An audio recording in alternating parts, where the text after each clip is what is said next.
This is the first state, and this lesson centers on coronavirus is World War III germ warfare, because many people don't understand that this is the final World War, number three. On your screen, as you can see, it says war on the virus. So, as we move along, Donald Trump says, we're at war with an invisible enemy. British Prime Minister Boris Johnson declares war on coronavirus. Israel President Benjamin Netanyahu says, war with invisible enemy. A virus expert says, this is war. So why are all these world leaders and virus experts claiming war on a virus? Because they're indirectly trying to tell you, the public, that this is World War III. All right? So we're going to go deeper. So here is the Strong's Concordance. This book contains the definition of every word in the King James Bible, Old and New Testament. This book will be my aid in helping convey this lesson. So we're going to jump right into this. So here we have, as you can see, the word bow. Now, I will divert your attention to the top left-hand corner of the screen. This is where the biblical verses will be that I will be using, and you can keep track, to keep me honest. Okay, so my first verse will be in the book of Revelations, chapter 6, verse 2. Okay, and I saw, and behold, a white horse, and he that sat on him had a bow, and a crown was given unto him, and he went forth conquering and to conquer. So, a crown was given unto him. Now, in Latin, the Latin version, the Latin Vulgate, the word crown there would be corona, or it is corona. But anyway, we're concentrating on this word, bow. So, as you can see, the word bow, and we're going to go up here to the key. What is this? Toxin. Okay, so we're going to move along. Now, that word toxin, okay, because I know some of you are saying, well, it's not spelled with an I. Well, in actuality, it is. See, right here. So, as you can see, a hypothetical bacteria product of feeble toxicity and weak affinity for antitoxin. All right? So affinity means likeness or agreement, okay? We know feeble means weak, okay? So a hypothetical bacterial product of weak toxicity and weak affinity for antitoxin, okay? Now, what's the antitoxin? Well, that would be your jab. They call it the, thing they stick in your arm, because they're fighting against this toxin because it's an airborne disease. Okay? That's what the white horse is all about. The corona, wearing the crown. The person on the white horse wears a crown where it is corona. But anyway, let's move along. So, biological warfare. Now, as we zoom in on this, we see also known as germ warfare, okay, is the use of biological toxin or infectious agents such as bacteria, viruses, and fungi with an intent to kill humans, animals, or plants. And this is happening all over the world. You see oceans dying, animals beaching themselves that were in the ocean, you know, wildlife in the wilderness dying of starvation and other illnesses. But anyway, I want you to concentrate on this particular word right here, germ. And germ basically means birth or origin, okay? But it also means all of these things here, okay? So we're going to move on. So brings us here. And as you can see, the word is stranger, okay? And up here, we have the key again because we're going to still unlock these mysteries. But over here, look at this word, ger, G-E-R. Remember this. But I'm going to delve into another verse, and that's in the book of Genesis. And we're going to try this one in chapter 15, verse 13. And he said unto Abram, know of a surety that thy seed shall be a stranger in a land that is not theirs, and shall serve them, and they shall afflict them 400 years. So, year 1619, 2019, that's 400 years. 2019 is the official year of the coronavirus. That's why it's called COVID-19. Okay? They just shut everything down in 2020, March 11th of that year, because they thought that they could quell this disease or virus. Okay? And they couldn't. So now it's war on the virus. Okay? So remember this word here, German. So 400 years are up. So we have Ger, and now we have key up here, man, German. See? This is manna. So we're going to delve into another verse here, and that will be in the book of Psalms, chapter 78, verses 22 through 25. Because they believed not in God and trusted not in his salvation, though he had commanded the clouds from above and opened the doors of heaven, and had rained down manna upon them to eat, and had given them of the corn of heaven. Man did eat angels as food. He sent them meat to the full. Okay, now we're going to go to another verse, and this is in the book of Isaiah, chapter 47, verse 3. Thy nakedness shall be uncovered, yea, thy shame shall be seen. I will take vengeance, and I will not meet thee as a man. Okay, this is the Lord saying, I will not meet you as a man. So if he's not meeting them as a man, he's using other tactics. In this case, it's germ warfare. All right, the word man right here, germ man. Remember, germ means birth or origin. Who's the original man? Adam. Who's Adam? He is the Holy Spirit. He is God. All right?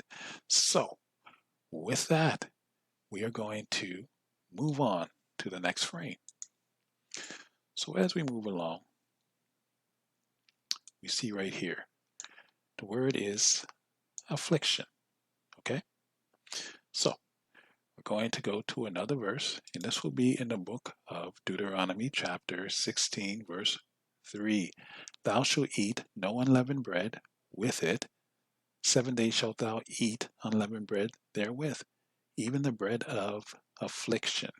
For thou camest forth out of the land of Egypt in haste, that thou mayest remember the day when thou camest forth out of the land of Egypt, all the days of thy life.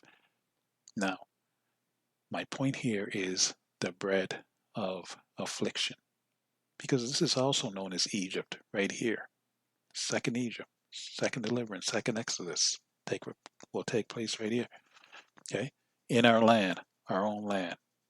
Exodus out of, these strange cities that we're in. Not strange cities in that way, but we're on each, our own brethren's land.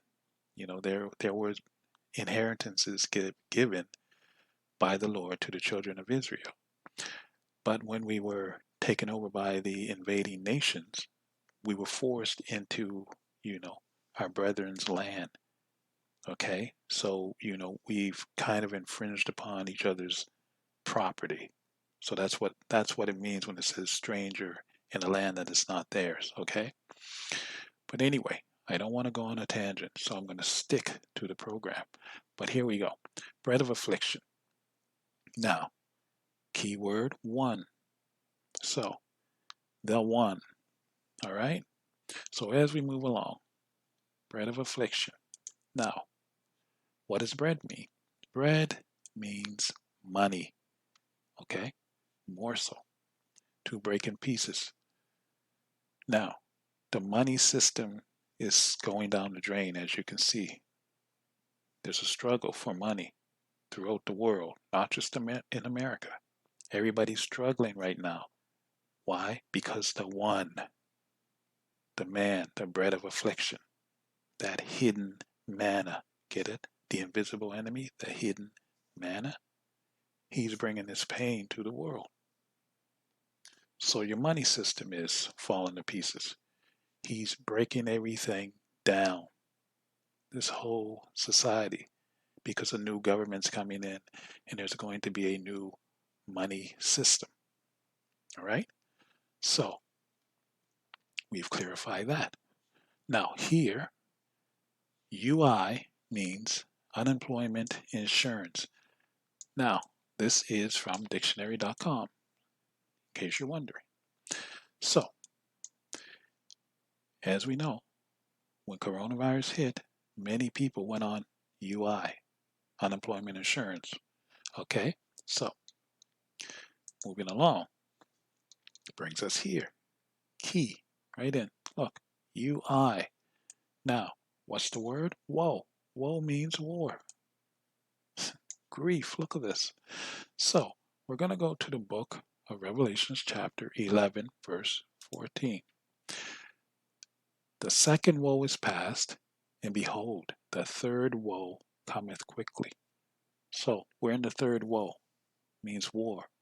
Because remember, we had World War I, World War II, now in World War III. See? 3 wars. And this is the final one.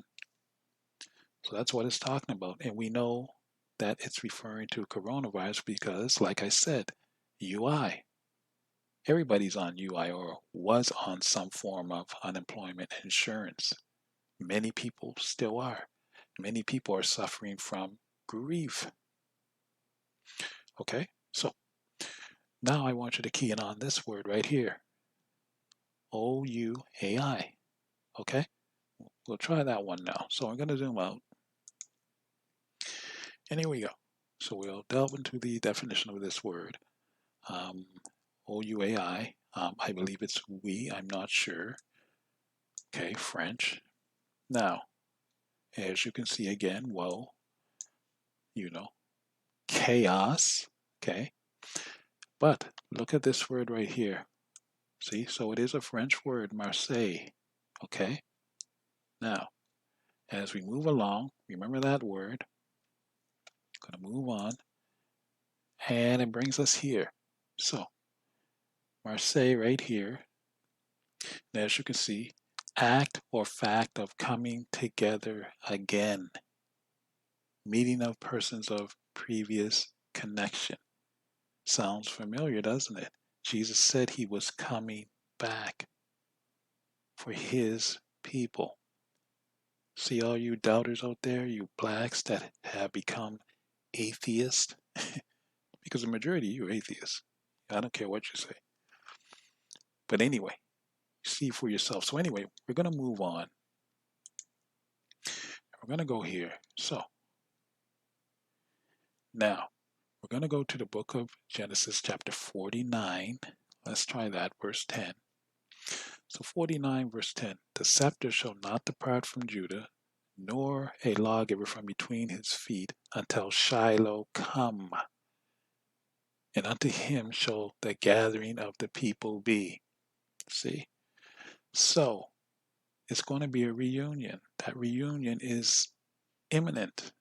All right? So, who is Shiloh? Meaning uncertain, they say. Okay? Because remember, the Lord's coming back with a new name, and they understand this. All right? But anyway, he whose it is, that which belongs to him. tranquility, which means peace. Okay? But either way you look at it, it's the Messiah. Okay? And we're going to get rest finally when this takes place, when it happens, when Shiloh comes. All right? So, moving along. So, the scepter, all right? That's what it says. The scepter shall not depart from Judah, okay, until Shiloh comes. So, we see right here, scepter, all right? Now, let's zoom in a bit more. Scepter, see? But this is from, as you can see, the New Testament, Greek writing, all right? Now, I'm going to read a verse here in the book of Revelations. Let's go there, chapter 2, verse 27. And he shall rule them with a rod of iron, as the vessels of a potter shall they be broken to shivers, even as I received of my Father. So, he shall rule them with a rod of iron, a scepter. Scepter shall not depart from Judah until Shiloh comes. But look over here, a stick or wand. See, we're talking about an invisible enemy. So this invisible enemy that they're fighting is doing magic. He's performing magic right before the world. So what is a wand? We will go on and delve deeper into this. We know sorcery, witchcraft, okay? That's when you use a wand. But we're going to go here and let's go down here just a bit. So we're going to go into a verse in the book of Genesis chapter 14, okay? Chapter 14, verse 13. And there came one that had escaped and told Abram the Hebrew, for he dwelt in the plain of Mamre, the Amorite, brother of Eshcol, and brother of Aner. And these were confederate with Abram. Now remember, the 400-year prophecy was given to Abram, okay, who we know as Abraham. So, Abraham in the plain of Mamre, and remember, the Lord's going to rule with a rod of iron. Abraham knew this because in the plane of memory, they have the oaks of magicians there. See? All right? So, with that, let's move on. So, here we go with the word mojo. Now, what does mojo mean? It means magic, witchcraft, medicine. See? We're finally going to be healed. Babylon's not going to be healed. Remember, Babylon's sick. But the ones who are going to receive this sweet salvation will be healed. Okay? So we know that mojo means magic, witchcraft, medicine. Okay? All right? Now, moving along, we're going to break this word into syllables. So, mo, remember mojo, okay? Representing U.S. black pronunciation of more. See? So, this is a black people's term. Mo, more. Okay? So, moving on, brings us here to Joe. Remember Joseph, one of the sons of Jacob, okay, who's in office right now, Joe Biden. Hmm? Joseph Biden. Huh? But anyway, I'm going to go to a verse, and that will be in the book of James. So in the book of James, chapter 1, verse 2, my brethren, count it all joy when ye fall into diverse temptations. So, okay, James said, count it as joy, okay, even in your hardships. So there you have mojo, because all the great prophets of Israel, or of the true Israel nation, they all understood the Gnostics of the word. And that's why James was bold enough to say, count it as joy when this happens. When you see this happening, okay? This mojo, this magic, witchcraft, medicine, okay? Because not all sorcery is bad. You get sorcery that is put in the wrong hands and it becomes a bad deed. But hey, when the Messiah is doing it, we'll take it, right? So, anyway, this has been the first estate with another lesson And just to let you know where we are in prophecy, okay, World War III. That's what you're seeing right now, okay? So, until next time, First Estate, and I'm Ghost.